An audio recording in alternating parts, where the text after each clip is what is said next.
പ്രിയപ്പെട്ടവരെ, ലോക ക്രൈസ്തവ പാരമ്പര്യം യേശുവിൻ്റെ മരണോത്ഥാന രഹസ്യങ്ങളുടെ തിരുനാളാഘോഷത്തിന് മുന്നോടിയായി ഒരു വ്രതജീവിതത്തിൻ്റെ ആവൃത്തിയിലേക്ക് ഒതുങ്ങുകയാണല്ലോ ഇനിയുള്ള ഈ 40 ദിനരാത്രങ്ങൾ.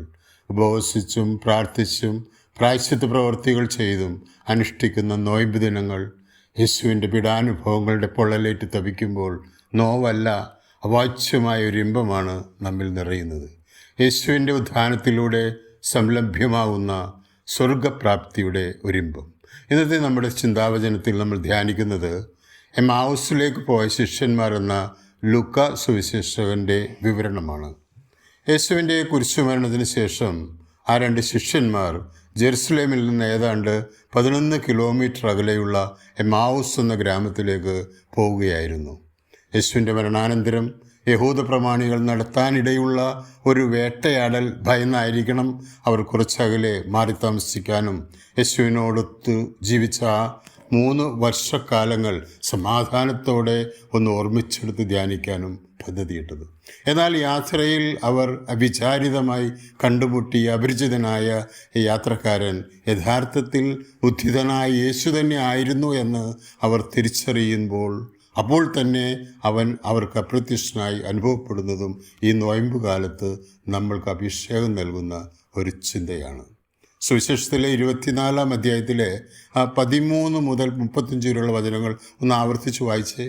2 ശിഷ്യന്മാർ ഗൗൽത്താമലയിലെ കുരിശുമരണത്തെക്കുറിച്ച് സംസാരിച്ചുകൊണ്ട് യാത്ര ചെയ്യുകയായിരുന്നല്ലോ. അപ്പോൾ അവരോടൊപ്പമാണ് ഉദ്ധിതനായ യേശുവും ചേർന്ന് നടന്നത്.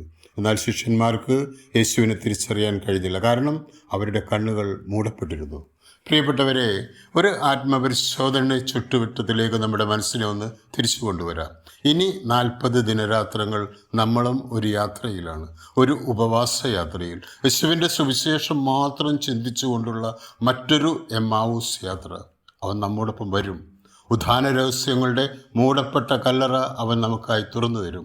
അത്താഴ ഭക്ഷണത്തിനിടയിൽ വിശുദ്ധ കുർബാനയുടെ അപ്പം ആശീർവദിച്ച് മുറിച്ചു തരും. നമ്മുടെ കണ്ണുകൾ തുറക്കപ്പെടും, അവനെ തിരിച്ചറിയും. അപ്പോൾ നമ്മുടെ ആ മൂടപ്പെട്ട കണ്ണുകൾ അവനെ തിരിച്ചറിഞ്ഞു കഴിഞ്ഞാൽ ആ തിരിച്ചറിവാണ് നമ്മെ ക്രിസ്തു ശിഷ്യരാക്കുന്ന ക്രിസ്റ്റോളജിയുടെ രഹസ്യം. പ്രിയപ്പെട്ടവരെ, ഈ വർഷത്തെ നമ്മുടെ ഉപവാസയാത്രയിൽ യേശുവിനെ കൂടുതൽ അറിയാനും അനുഭവിക്കാനും നമുക്ക് കഴിയട്ടെ എന്ന് പ്രാർത്ഥിക്കാം. അവനെ ധ്യാനിക്കുമ്പോൾ അവൻ നമ്മൾക്ക് വചനങ്ങൾ വ്യാഖ്യാനിച്ചു തരും. നമ്മുടെ ഹൃദയം ജ്വലിക്കും. പ്രാർത്ഥനാനിർഭരമായ ആ പുണ്യദിനങ്ങൾ കഴിയുമ്പോൾ നമ്മൾക്കും എല്ലാവിധ ഭയാശങ്കകളും നിർവീര്യമാക്കിയ ഒരു പുതിയ ജെറുസലേമിലേക്ക് തിരിച്ചു പോകാനാകും. സ്വയം അനുഗ്രഹിക്കട്ടെ.